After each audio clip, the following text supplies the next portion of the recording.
In a small countryside village, where the hills like soft waves and the trees whispered secrets to the wind, there lived a curious boy named Zamatsu.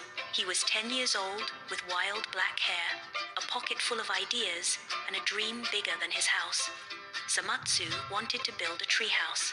Not just any treehouse. He dreamed of one with windows that opened to the stars, a ladder made of old ropes, and a flag that flapped like a dragon's wing.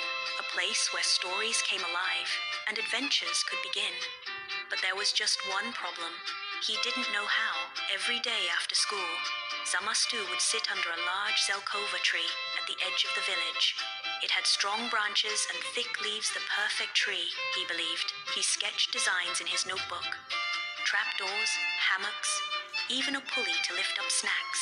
But when he asked the grown-ups, they only smiled. "Tree houses are for builders," said the carpenter. "You'll fall and break your arm," said his aunt. "Too high, too risky," said his grandfather. Still, Zamatsu didn't give up. He read library books, watched how birds built nests, and even practiced hammering nails into old crates behind his house. The tree house began to grow not in the tree, but in his heart. One day, while gathering scrap wood, Zamatsu met a quiet girl named Yui. She had a wooden leg and carried a backpack full of string, buttons, and tools. "What are you building?" she asked. "A tree house," Zamatsu replied. "But I don't have enough wood or help." Yui smiled. "I can help. I build kites and wind traps. My brother taught me before he moved away." So they began 2 kids, 2 hearts, and 1 dream. They worked every afternoon. They tied ropes, sawed planks, and built a ladder step by step. Zamatsu would climb, and Yui would hold the base steady.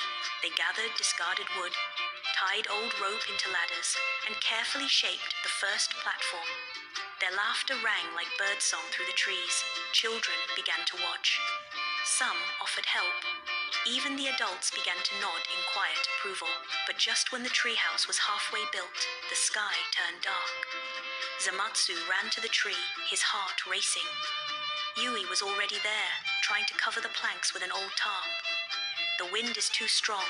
The branches groaned. The ropes whipped and snapped. One of the half-built walls fell with a crash, and the canvas roof tore in 2. "We'll lose everything," Zamatsu cried, rain soaking his face. Yui grabbed his hand. "Then we'll build it again. Better." By morning, the storm was gone, but the damage was clear. Broken boards, mud everywhere. The flagpole had snapped in half. Zamatsu sat beneath the tree, defeated. Yui handed him a peach. "I've rebuilt more kites than I can count," she said with a grin. "Let's try again. I've got a better plan this time." Zamatsu looked up. "You're not giving up." Villagers watched from a distance, waiting for the moment they'd give up.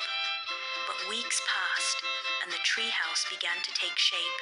A floor, a railing, a roof made from old canvas, windows made from reused glass. One morning, Zamatsu hammered in the final nail, stood back, and smiled.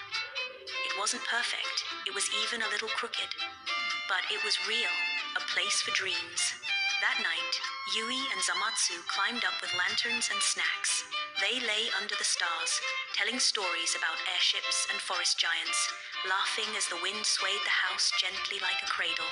And for the first time, the villagers below looked up not with doubt, but with quiet awe.